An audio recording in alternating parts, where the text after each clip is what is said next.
Ok, voilà. Schönen guten Morgen. De comité pour une paix juste au Proche-Orient, die Initiative geholfen, die Pressekonferenz zu organisieren, für ein Rappel zu machen über alle Sachen, die wir organisiert haben zu Letzteburg, über Sanktionen gegen Israel, für eine Politik an Gaza, en general.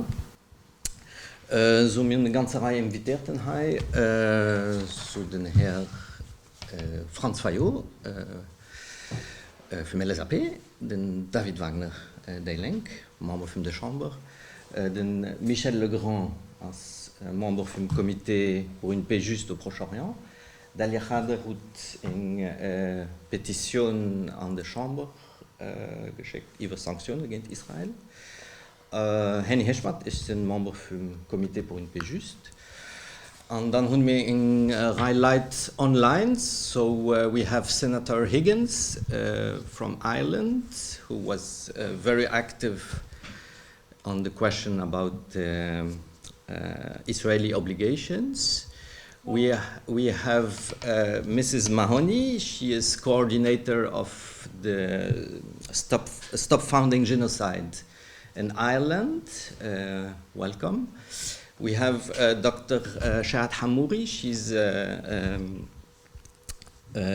lawyer in law for Palestine of the University of Kent also. And we have Patrick Bosch. He's coordinator for the Gaza Flotilla, where we have 3 Luxembourgish on board. Voilà, so we can start. Wir fangen an mit Dalia KHADER. Sie werden ein bisschen erklären, was sie gemacht hat mit dieser Petition. Hello everyone. So just a bit of the word on the street and a word from the civil society that is quite active here in Luxembourg.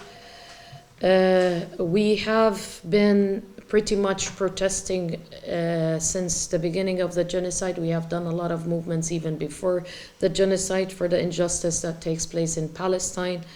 But since the beginning of the genocide, we have done more than 230 protests overall here in Luxembourg, committed every Saturday. The people of Luxembourg are clear where they stand and what they want from the government of Luxembourg. So we had 2 petitions put in within the course of the last 2 years. The law in Luxembourg says if you get enough signatures, the Parliament of Luxembourg is obliged to discuss the petition, and we managed to get the signatures we need. The first petition, recognition of Palestine. We started hearing the intention of the Luxembourgish government to recognize Palestine. It was put last year, June 2024. We just heard that this month, September, would be the month where Luxembourg will be announcing recognition of Palestine.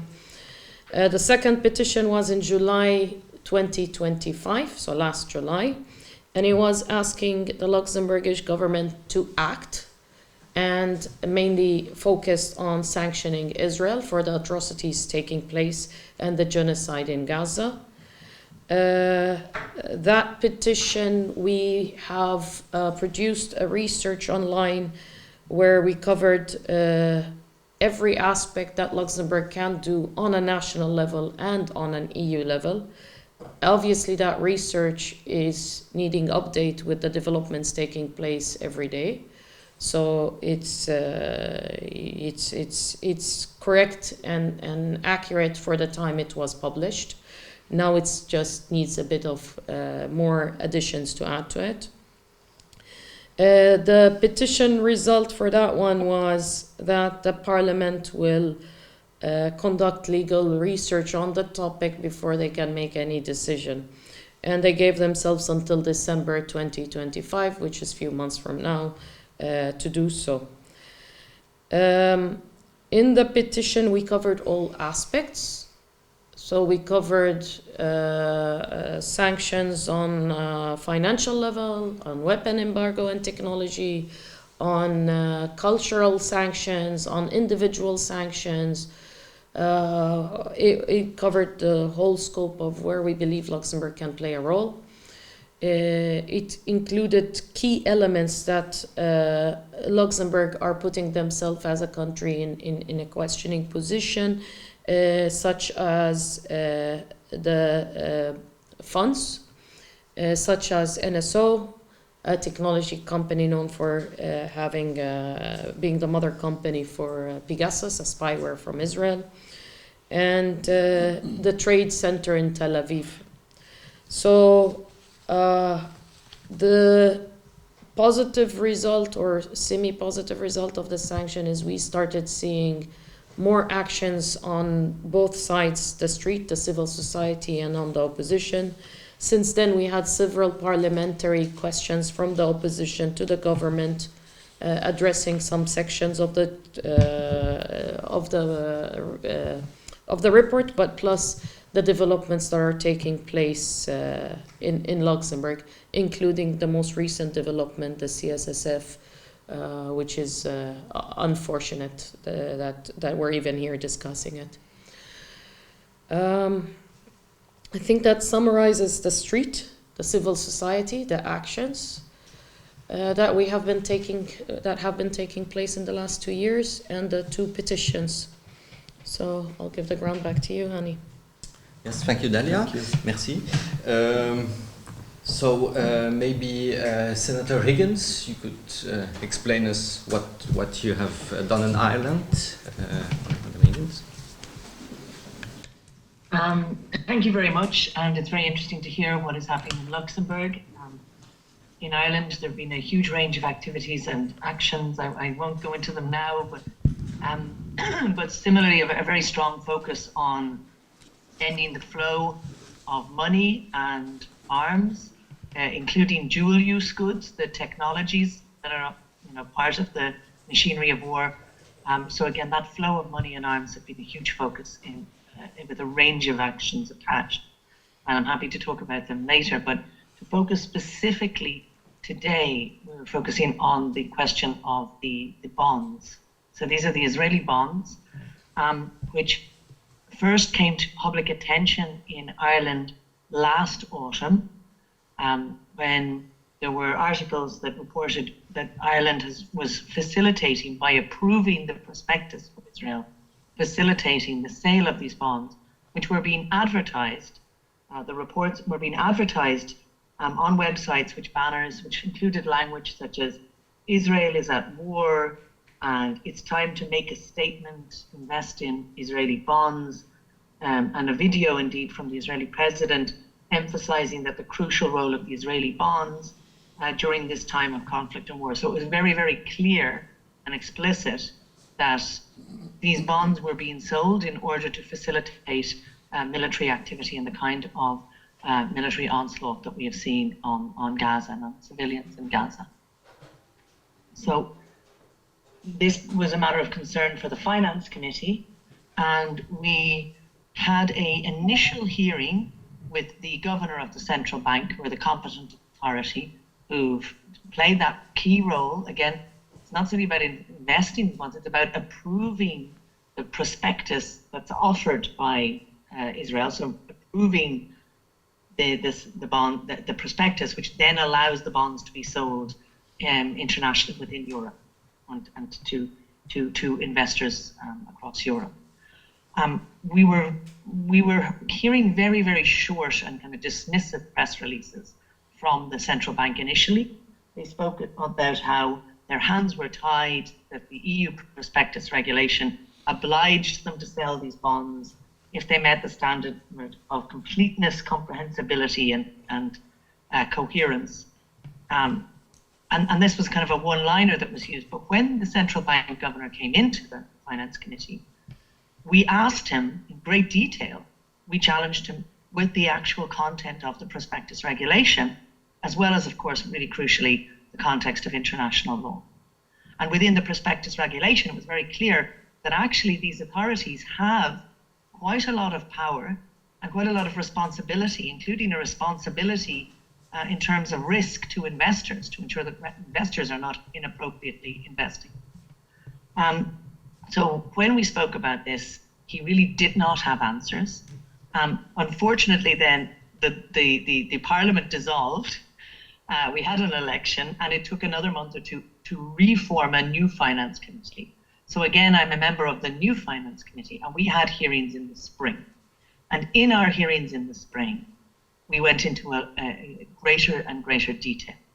And it's important to mention we had hearings where we heard from international legal experts, we heard from civil society, including Helen Mahony, who's going to speak after me, and we also heard from the central bank, who were, I would say, deeply unsatisfactory in their ability to talk about the very specific powers that they have. So I'm focusing a little bit within the prospectus regulation, but emphasizing international law is what matters. So just in case these same arguments are used in Luxembourg. So what we were told was, the prospectus regulation obliges them, but we pointed out a number of aspects. First, that the prospectus regulation allows for reviews to take place. It allows for demands for supplementary information and the suspension of an offer where the appropriate information is not being provided within a prospectus.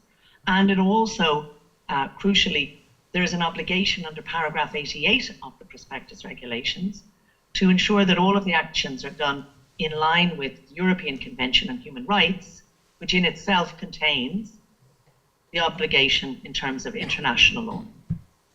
So we very much strongly emphasize that international law, first of all, takes precedence over a regulatory perspective, a very technical prospectus regulation that is quite downstream from significant law, but also even within the prospectus regulation from the EU, there is scope and indeed an obligation to consider international law.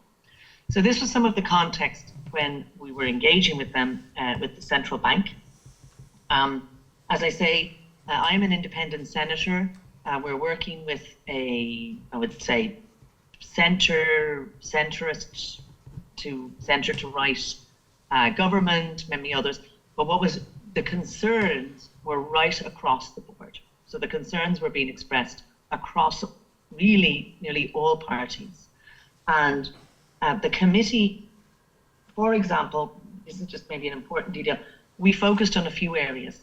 And these are reflected, because I want to kind of don't want to take too much time, in the recommendations that the committee made. So we published a report in July, and that report emphasized some key asks and demands from the central bank.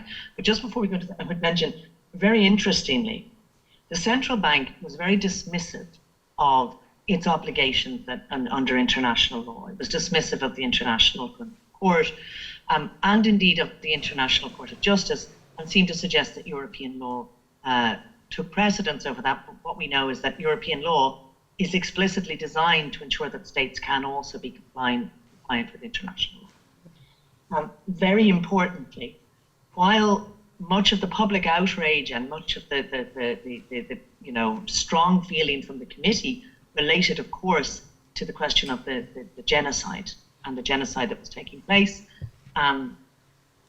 one of the strongest legal points that the committee were pointing to was the International Court of Justice ruling of July 2024, which actually focuses on the question of the illegal occupations.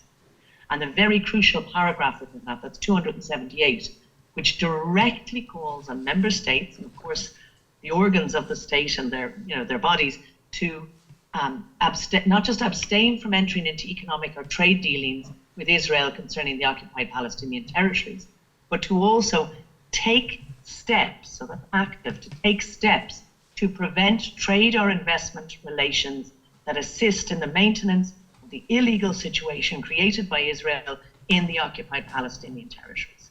That is a clear and active obligation of prevention. This was a huge focus for the committee, and it may be worth mentioning, under pressure from the committee, this is the last exchange I will give, and then I'll go to our core recommendations before we pass on. a key point in the hearings, I would suggest, was when we asked them about the prospectus, they said the South African case was mentioned, but actually the South African case was mentioned, but it was not mentioned that that was a case under the Genocide Convention. And there was no mention in the Israeli prospectus of the International Court of Justice ruling in respect of from July 2024, which obviously has very significant implications for investors and for public concern.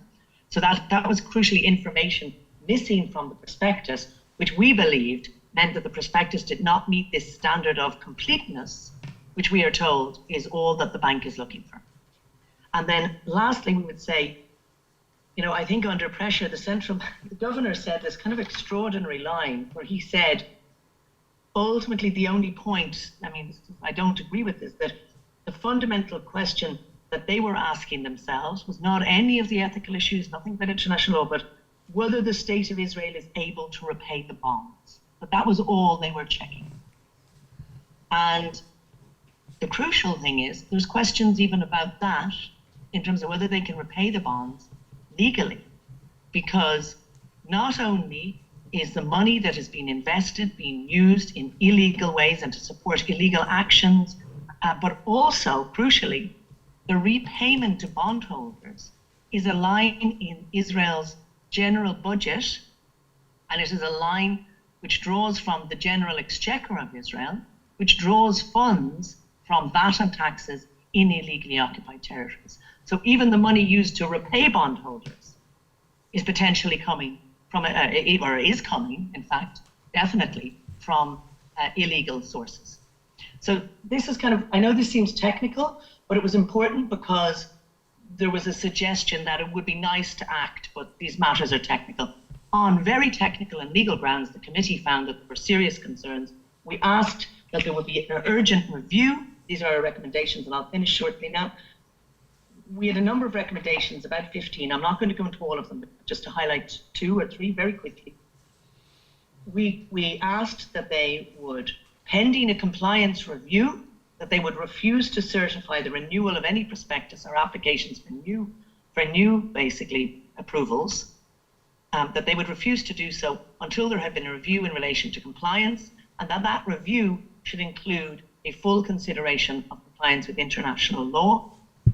We also requested that there would be clarity and full information in the prospectus in relation to all of the international legal question marks and concerns hanging over any investment at this time in Israeli bonds, and that if that information was not in the prospectus offered by Israel, then the offer should be suspended and they should not be approved. So these were 2 clear asks. We got a very fudged response. It seemed initially like a win. We had a press release to say that Ireland would no longer be the home of the approval of the bond, and so it seemed initially like a victory. But when we started to examine it, we saw that they, in fact, have simply tried to pass the can down the road. They have literally tried to pass the problem on to Luxembourg, that the approval had been transferred, and that Ireland, and Helen will go into some of the detail in this. I want to give some time for her, so she will talk about some of what we discovered. But I will tell you that there are huge question marks and huge anger and frustration amongst the Finance Committee here in Ireland. So we will be asking, as soon as we convene, some key questions, including who requested the transfer of the approval of this specific prospectus? Where did that come from? Was that coming from Israel? Was it coming from Luxembourg? Was it coming from Ireland? We suspect, potentially. Why did Ireland facilitate? Because it is an obligation. We are the home country, and there is only one home country for each country that offers national bonds. We are the home country for Israel. Why did Ireland agree to the transfer, to these bonds being hosted somewhere else? And also, crucially, and it doesn't seem that they were, but the actions that we had specifically asked for, a review that fully examined the international law context, a request and indeed a demand for further and clear information to be included in the prospectus in relation to these bonds. Were these actions directly requested by the Finance Committee? Effectively, were they done and then passed on, which I don't believe they were?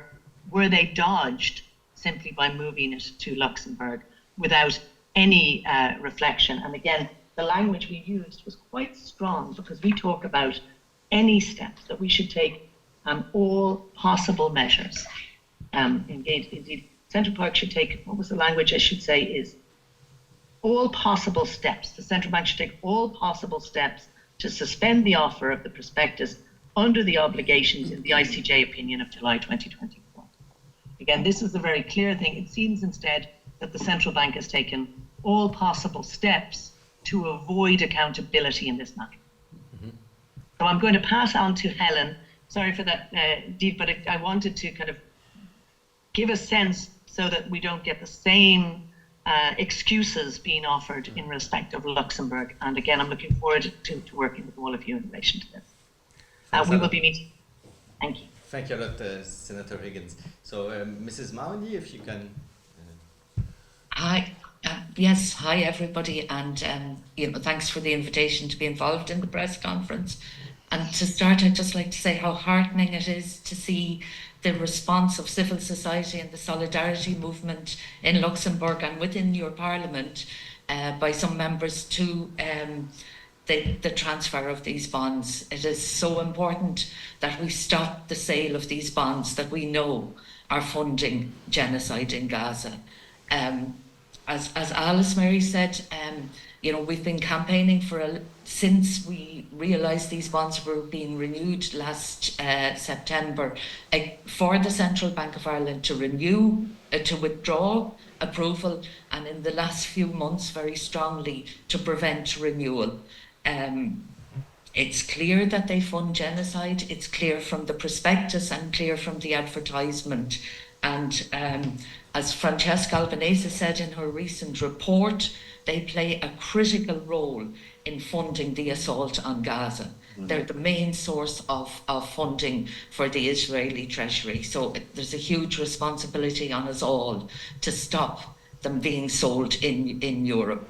I'm just going to cover a few issues. And the first one is just the Genocide Convention, because it is so important that the responsibility to prevent genocide happens at the knowledge of risk of genocide.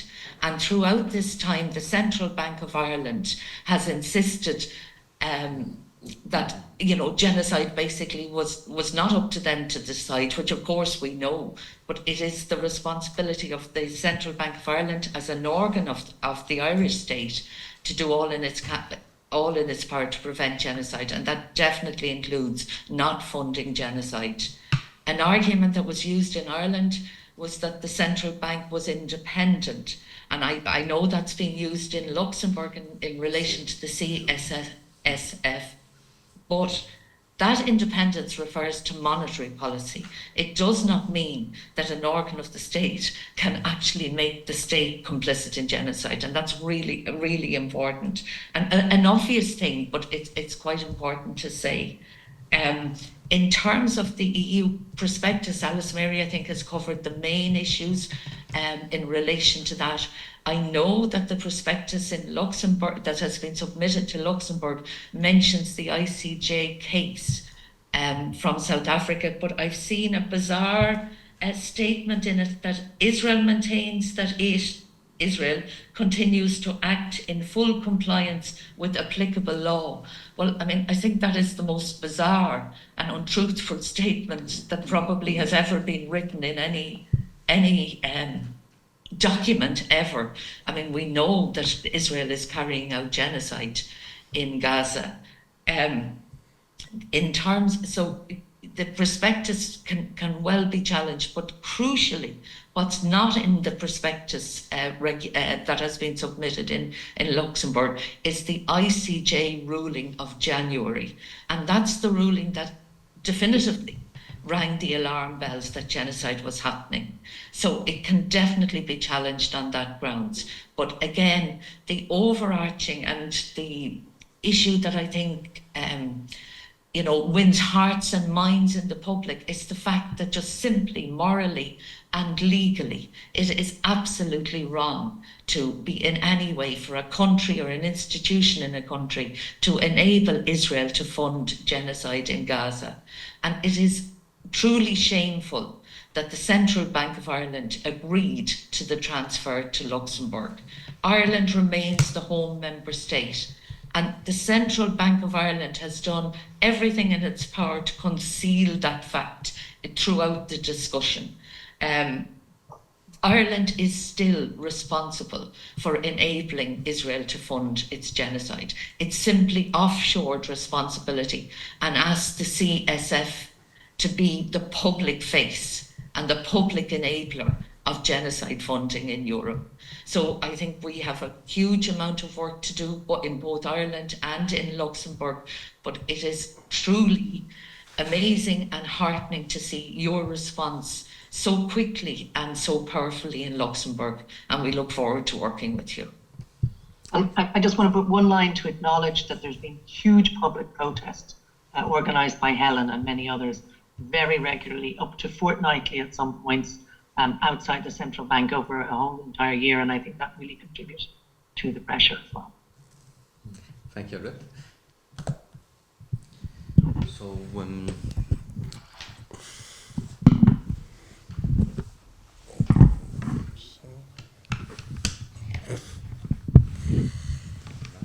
Herr Fayot, Herr Wagner, kriegt das Wort für ein bisschen zu erklären, was du an der Chambre geschieht hast die letzten 3 Wochen, eben diese Situation, dann auch über Sanktionen vielleicht So, ja. Oh. Fängst du gerne an? Ja, stand dann kurz. Voilà, okay, dann geht es darum, dass wir ja eine Initiative geholt hatten, zusammen der LSAP, die Geringe und die Länger für eben über die Bonds zu schwatzen, über die Decision von der CSSF. Wir wollten ursprünglich sowohl den Finanz- wie auch den Außenminister haben und der Kommission, weil die zwei Ministerien tangiert. Zumindest nachdem wir einen Tag für an der Außenpolitischen Kommission gesagt haben vom Außenminister, dass er sich gar nicht responsabel fühlen für die Frage, was ganz schon speziell ist. Bon.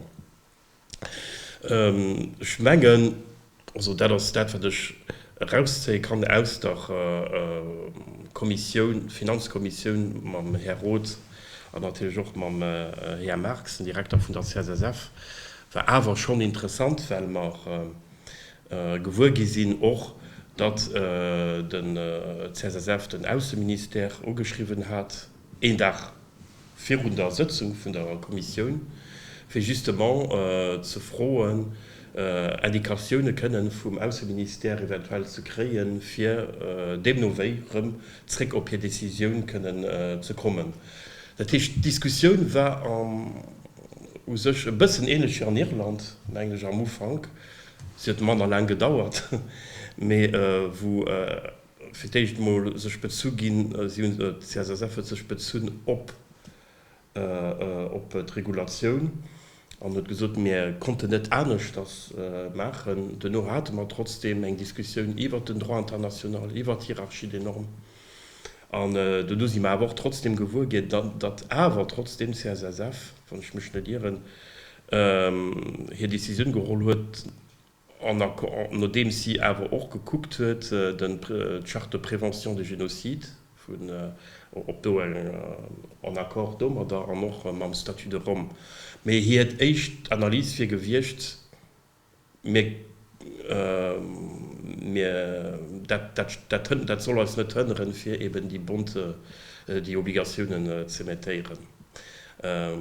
Was wahrscheinlich eine falsche Analyse ist. Aber auf jeden Fall, für zu so eine Los, sind wir in einer Situation, wo die Regierung dem November, das hat der Außenminister ja auch gesagt, dem November kennt eine Decision holen oder CSSF incitieren, für zurück auf seine Decision zu kommen. Das heißt, die verschiedenen Mobilisierungen waren nicht für nichts.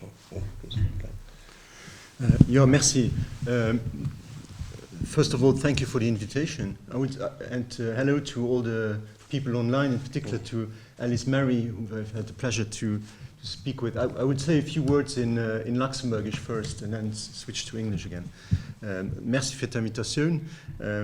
Ich gebe gerne so, dass ich sie akzeptiert, weil ich fand, dass es wichtig ist, dass man an dieser Zeit an so einem an einer absoluter Tragödie wie die von Palästina, dass man auch als Politik den Schillerschluss sich mit ONG mit den Aktivisten für das justement Sache bougieren, und dass man auch vis-à-vis von einer Regierung, die sich relativ passiv verhält an dem Dossier, dass man da Sachen geändert kriegen, dass die Carnage abhört und dass man auch in Richtung von einer Affirmation von den Rechten von den Palästinensern zusammen schaffen.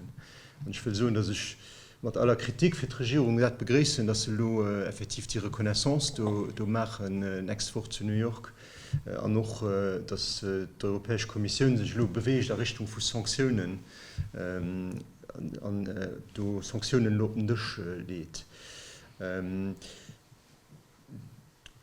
Konklusion aus der rezenten Chamberkommission unterstreicht die Passivität, die Regierung wirklich alle Ministern und den Dach legen, effektiv dem Außenminister seine Reaktion wird zu suchen, schon nicht immer zu dienen, das CSF, die denkt voll Independance, der Premierminister genäht selbst, und auch der Finanzminister hat dieselbe Reaktion. Aber du interessant war das einfach für zu gesehen, dass CSF als ganz klar gesagt hat, dass wann die Regierung erstens Sanktionen prononcieren, das ist, wenn es Sanktionen gibt, entweder auf nationalem Niveau oder auf europäischem Niveau, da gibt sie kein Prospekt approvieren, das ist auch eine Exception in der Prospectus Regulation, oder aber auch nicht mehr, wenn die Regierung so, und du leitest den Ball beim Außenminister, dass entweder ein Kriegsverbrechen vorliegt, dass es Violationen vom internationalen humanitären Recht gehen, und es braucht mal nicht eine Qualifikation als Genocide vorzuleihen. Ich meine, wir wissen alle gut, da brauchen wir nicht lange darüber zu diskutieren, dass das averiert ist. Ich meine, das gesagt in all der sind x UN-Agenzen, ONG, die das konfirmieren, nach für uns den Rapport von der UN-Agence, die sieht, dass du als ein Genozid, den du en cours hast. Das heißt, du gesagt in Römenkehr, die Passivität, die laissez-faire, den du hast, par rapport zu den Gräueltaten, zu der Situation, die total insupportabel ist. So I would just switch to English now to talk to the Israel bonds. As I said, what is interesting, and that's also addressing the fact of the independence of CSSF, and I made that point in the Commission, saying CSSF is operationally independent, that's very clear, but that does not mean that CSSF as a public body, as a Luxembourg governmental agency, has complete is not bound to political political reasonings. It is not acting within a political void, and so what should have happened would be that the Ministry of Foreign Affairs, which has the capacity to make this assessment, should have said to the CSSF, guys, there is a genocide going on, there are war crimes going on in Gaza and in the occupied territories, there are breaches of international humanitarian law, and you should not go ahead with this. Which I think is also, by the way, what maybe in Ireland should have happened, because it is true that Ireland and the Irish Central Bank still has jurisdiction as home member state for the Israel bonds, and CSF also made it very clear that they only have a temporary kind of exception to approve a bond. So if this would go on in the future, they would have to probably refuse that, because you cannot switch home member state. So there is still also responsibility that is vested in the Irish Central Bank to make a similar judgment, I suppose also then based on what the Irish government is saying about what Israel is doing in Palestine. So I would like to say that for us, we will not stop at this. So we will continue pressing the government. We will ask for a common meeting with the Ministry of Foreign Affairs, together with the CSSF and the Finance Minister, because they cannot go on playing this ping pong game. It's basically just always shifting around. But I think to me what is very clear is that here there is a political call that needs to be made by the European Union, obviously, but also by the member states, to say what we see here are repeated war crimes, crimes against humanity, violations of humanitarian law, and also breaches against the and possibly preparation or genocide in course. I have also raised the question of the responsibility of the state, because at the end of the day, that's really what is at stake. You will, and I think the Mrs. Hammouri will speak to that. There is a question of liability for every state when it facilitates financing or weaponry or even, I think, at some point trading, still going on trading with Israel for facilitating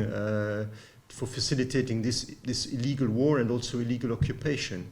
And there will be, I think, a day of reckoning where states will be potentially held accountable, and that includes also all their state agencies, including their financial regulators and other agencies. So therefore, I think the argument of independence, which I think is a false argument because we're talking about operational independence, is not a valid argument. I would like to take the CSF a little bit out of the front line here, because they are not, I think, they are not the ones that should make this determination. This determination lies with the Ministry of Foreign Affairs first and foremost. I think they are just not equipped to do that. But there, the government, through its Ministry of Foreign Affairs, has to take its responsibility. And I very much look forward to continue working with my friends in Ireland to press this issue, because I think it's a common Luxembourgish Irish issue when it comes to this financing issue. Yes. David, yes. Just on the sanctions, because they are, because so now that's really the Franz also explained very well what was our position now regarding the CSSF, and that were, I think also the reports of the Finance Committee in the Irish Parliament was very helpful, because we reread it, and the discussions and the reflections that you had also in regard of international law were very helpful. So we had a little bit the same discussions here now, and now we are in a situation where things can evolve positively. There is also, as you know, 2 weeks ago, also the Belgian federal government decided a range of sanctions against Israel. And so we also asked questions to the Minister of Foreign Affairs, to especially Belgium, as you could know, is a neighboring country of Luxembourg, and we have really big ties. There are really big ties between the two countries. Even the head of states are cousins. So, but and so we asked if Luxembourg would be ready to imitate Belgium, and the foreign minister. We talked a little bit about it in the this week in the committee, and said they are studying how they could do it. They cannot do it exactly with the arrêté royal like in Belgium, but I think this is secondary how they will do it. But they are thinking about it. We will see. I think we will have to maintain pressure because we cannot trust this government. They are moving because I think they are feeling that the situation is getting completely out of hand, and that also there will be accountability for countries who do not act. And I think this is hurting them, because even before the summer we also had a discussion in Parliament to close the Luxembourgish trade office in Tel Aviv, and the majority and the government refused to do it with very special arguments. I think we should again push pressure on it, and it has also effects now in Israel, because if you hear Prime Minister Netanyahu now declaring almost a war economy, and this has also an effect on the business business in Israel, and even the shekel was hurt on the international markets. So if even the capitalists are not very happy with Netanyahu, this could also have an effect of a regime crumbling, perhaps like in South Africa. It was we can hope. We still have hopes now. Thank you. Voilà. Dr. Hammouri, if you want to maybe explain us what is your point about the situation, because as civil society we already discussed about starting any legal action against our government, so maybe you could give us more details about this. Thank you very much, and indeed thank you very much for everyone on this panel and all of your efforts in this insane moment in history. We are speaking about whether or not Luxembourg will take a decision to facilitate a genocide. That is how far we are going. To start with, it's important to know that, as we speak, last night the Rantisi hospital was emptied out of people, children who have had to be amputated without anesthetics, have had to sleep on the streets. According to Israeli estimates, and not even Palestinian estimates, we have reached 200,000 in those who have been murdered, and over 10,000 in amputees.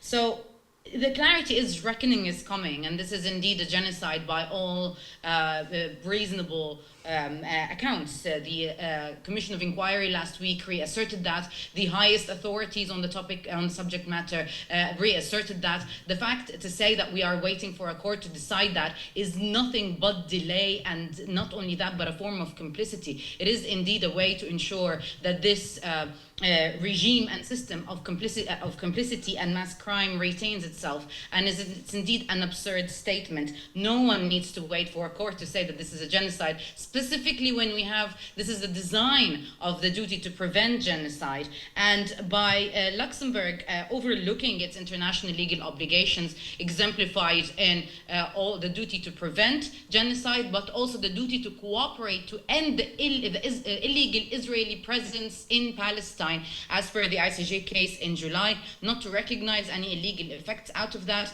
I think that these words are currently being said by lawyers without really comprehending the deep depth of them. When Luxembourg argued in the UNRWA case, it argued that the Palestinian right of self-determination is a preemptory norm of international law. That means that it's at the highest level of international legal rules, and this is what Luxembourg itself recognizes, and of course what the whole of the international legal system recognizes. When a state like Israel is breaching not one, not two, not three, even four preemptory norms of international law: self-determination, prohibition against racial discrimination and apartheid, prohibition against aggression, prohibition against war crimes, maintenance of basic principles of international humanitarian law.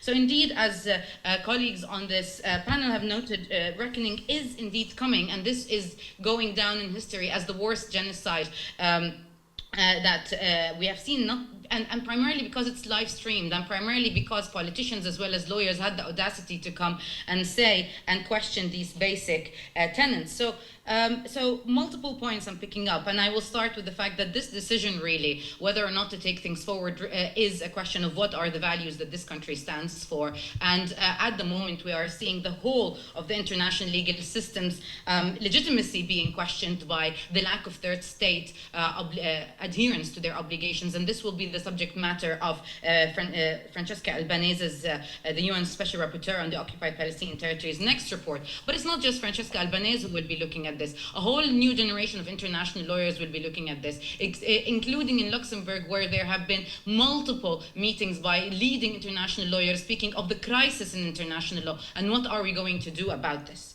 So on more concrete terms, as I laid out, these are just basic premises of Luxembourg's responsibility and facilitation of Israeli bonds at this moment. Facilitation of Israeli bonds. Hello. Am I? Just mute Claude. Non, je suis à Luxembourg, je suis en train d'écouter la. Claude, ton micro. Presse. Claude, ton micro. Oui, Claude, tu fermes ton micro si tu veux bien. Oui, ça va. Sorry. You can go ahead. Okay. So as we. Okay, so these are basic premises. So in more concrete terms, the facilitation of war bonds at the moment facilitates Israel's capacity to maintain its illegal occupation, which includes the most cruel forms of inhumane suffering, including, for example, now 11,000 people in Israeli prisons who have been deemed to be living under conditions that violate the torture convention. So another violation of Hugh Scoggins, as well as the weaponization of food against those people. So all of these things mount up to the following. First of all, when we are talking about the risks that these banks are assessing, when the banks are looking into the assessment of risk, it seems that they are overlooking that reckoning with Israel's illegal regime is coming, and they are building on the idea that states and corporations will not adhere to their international legal obligations going forward. And indeed, that is a very unrealistic premises that puts these banks into absolute risk.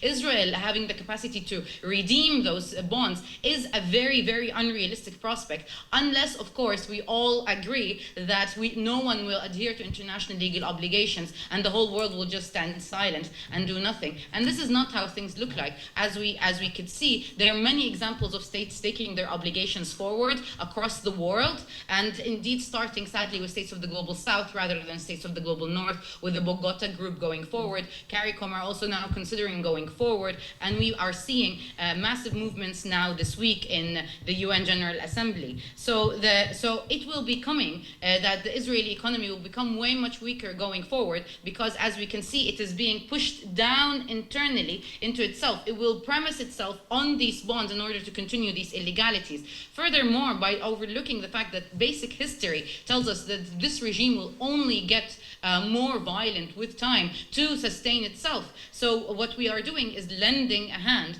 to an inevitably genocidal regime. So, and secondly, Luxembourg would be overlooking its own business and human rights obligations. Luxembourg has passed in 2019 a national action plan on business and human rights that says that all private entities, so even if these banks operate in a separate light from the state, they still have to adhere to basic standards of due diligence to ensure that their operations do not facilitate grave violations of international law. So will Luxembourg just simply overlook its own internal policy and commit to further contradictions in how it upholds itself? And adding to that, the idea that banks cannot be held complicit in crimes of international criminal law is, again, foregoing history. In the ministry's case, in the Nuremberg trials, specific administrators inside of the banks facilitating the Nazi regime were held accountable for their facilitation of and funding of the regime. So we are indeed looking and advocating very strongly for accountability mechanisms looking forward, and indeed I don't think that this is something unrealistic. Going forward, there's currently now a decision by the UN Human Rights Council that asks the General Assembly to look into an independent ad hoc accountability mechanism that looks into the situation in Gaza. And not only that, there are currently proposals going forward as to public tribunals of banks as well as other corporations that are complicit in this genocide, akin to the public tribunals of corporations that happened in the United Nations in relation to South Africa. So the question is whether or not these very clear legal standards that have been established on and on again will be bluntly breached, and whether we are really looking at a complete foregoing of the basis of international legal system. And this, again, I must reiterate, is not some small economic decision. It is indeed a decision that seeks to lend further time to an ongoing genocide. It will inevitably end. Reckoning will inevitably happen. The question is whether or not states will take a position to lend that more time and allow those atrocities to happen even further, or will hasten its end by taking forward their own obligations. And I will end on this point, which is that the duty to prevent genocide is inherently premised on the state's capacity to undertake action as per the Bosnia case. So that means that the state of Luxembourg has to assess what is its own capacity to support the end of this genocide or prevent this genocide. And at the moment, the state of Luxembourg has been handed a very important existential decision, and as per its capacity to stop or at least hasten the end of this genocide. So this indeed falls within its duty. So if the state of Luxembourg fails to undertake its duty to prevent genocide, not only are the people who are undertaking this decision putting themselves at very much direct risk by material contribution of complicity in genocide, they are further placing the state of Luxembourg under the risk of also being taken to the International Court of Justice, akin to Germany, for failure to prevent genocide. And this is indeed a very material and very big breach of that duty. And as we can see, it is all very much aptly documented. The law is clear. The reality is clear. The question is whether or not the Foreign Ministry of the State of Luxembourg is willing to reckon with its obligations or willing to take its neck out for a state that is currently the biggest perpetrator of international law and arguably also in the history of this international legal system, now threatening to undo everything that has been built since the Second World War to end this. When we said never again, we meant it for everyone. And this is what humanity has promised itself. Are we going to look at this promise and overlook it, or are we going to work together in good faith to stop it? Thank you. Thank you very much, Dr. Hammouri.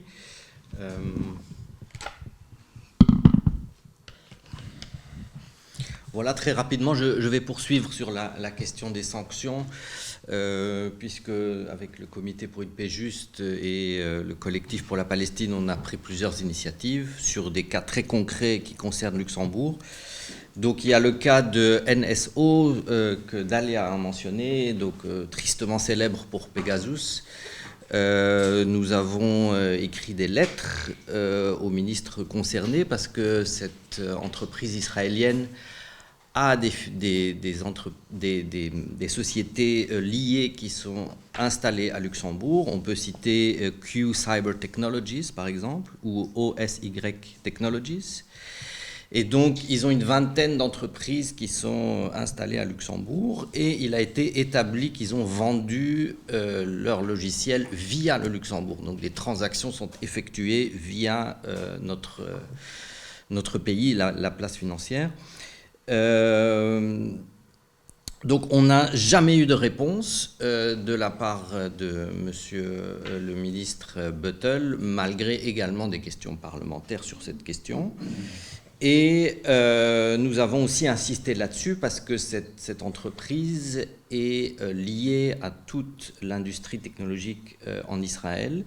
Et on sait, il est établi que l'armée israélienne utilise les spyware pour généraliser l'espionnage des populations palestiniennes et utilise notamment cette technologie avec l'intelligence artificielle pour déterminer des cibles pour les bombardements de l'aviation et de leur armée en général. Et donc, on est d'autant plus surpris qu'il n'y a pas de réponse parce qu'une ONG espagnole du nom de Iridia, une ONG qui fait plusieurs démarches de défense des droits de l'homme, elle a entrepris une démarche judiciaire à Barcelone à l'encontre des dirigeants israéliens de NSO basés à Luxembourg. Ils ont été nommés, M. Hulio, M. Lavie et M. Sommer. Donc ils ont déposé cette plainte au nom de l'avocat espagnol en Catalogne, André van der Einden, qui a été espionné avec Pegasus.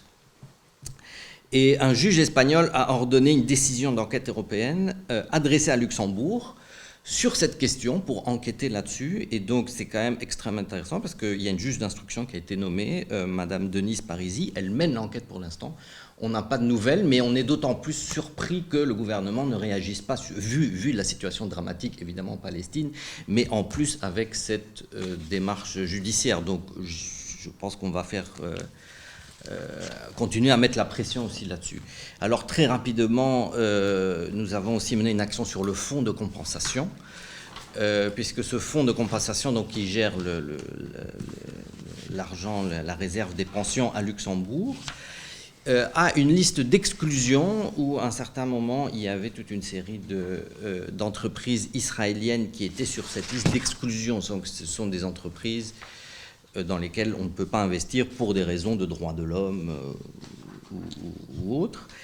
Et il se trouve que dans la dernière liste, ces entreprises ne sont plus là-dessus. Donc, il s'agit d'entreprises israéliennes comme Elbit Systems, qui est quand même un fabricant de drones. Donc, concrètement, c'est des drones tueurs qui tuent tous les jours à Gaza.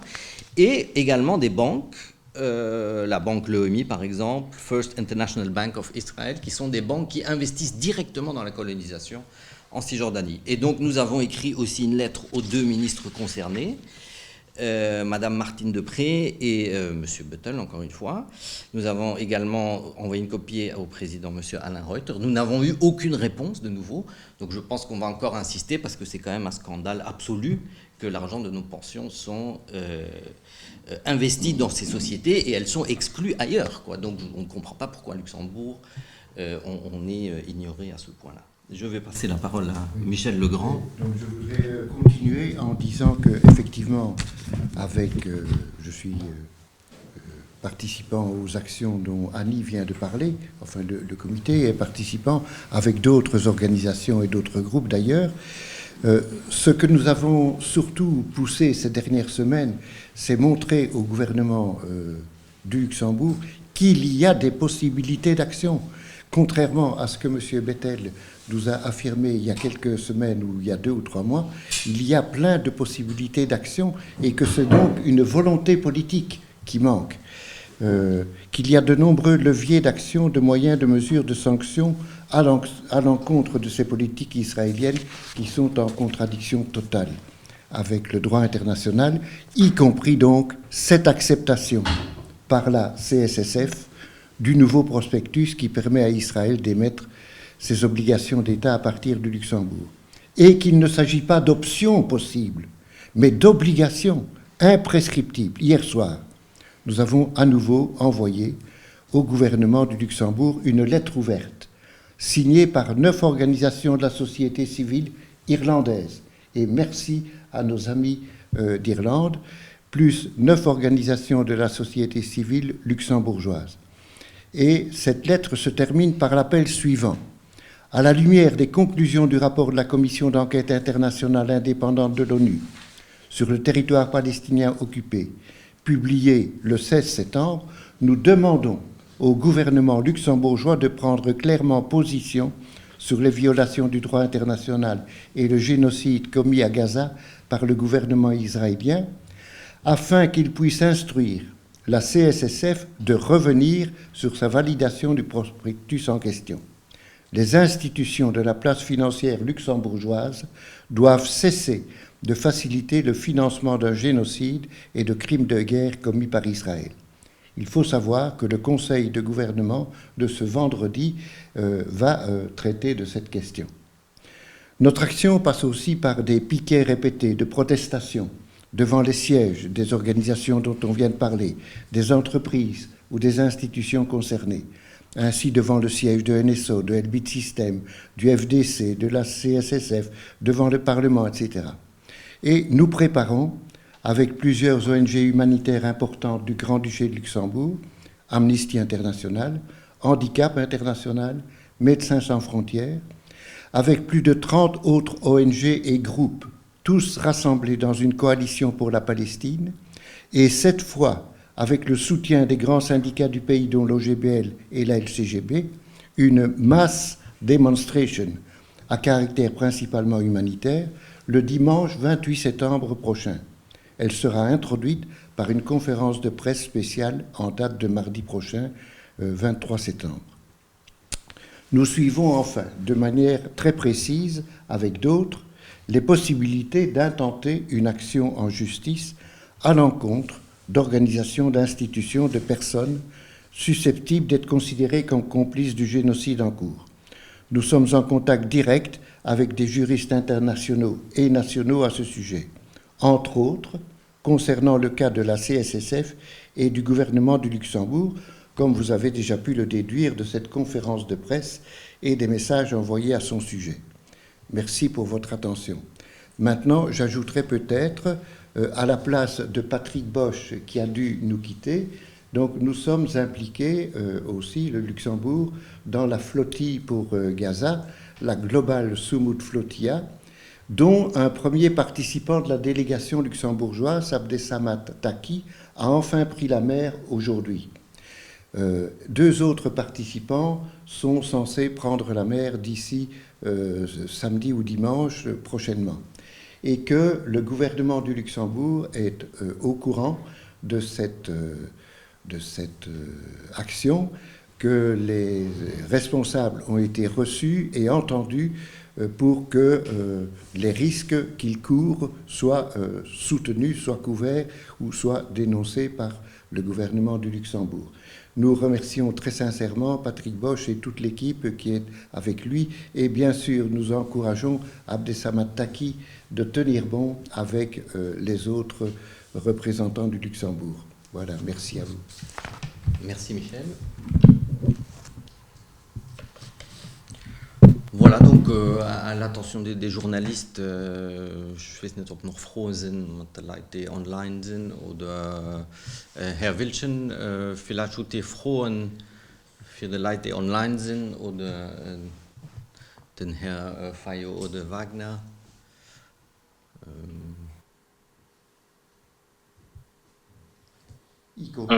Yeah, I have a question for Senator Alice Higgins.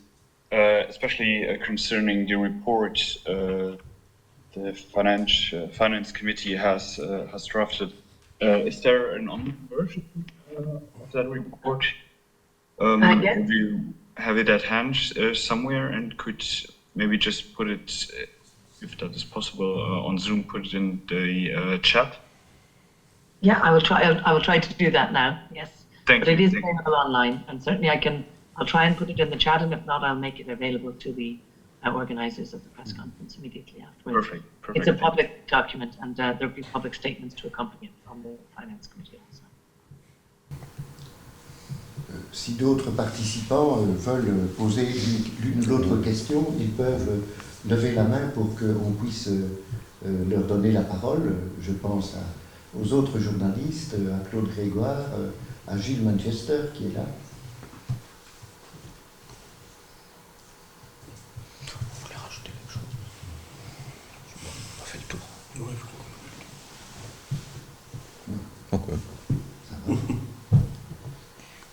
Voilà, donc on peut clôturer. On peut clôturer en disant que ce n'est qu'un début. Voilà, donc oui, ce n'est qu'un début. On va bien entendu continuer. On dit ça à chaque fois, malheureusement. Malheureusement, on se retrouve à chaque fois à prendre des initiatives. Ben voilà, on va continuer. Nous, notre prochain objectif, c'est évidemment de suivre la flottille et de mobiliser un maximum, bon, ce samedi comme d'habitude, et cette très grosse manifestation dimanche. On est très content que les syndicats sont là, également une grosse partie de la société civile.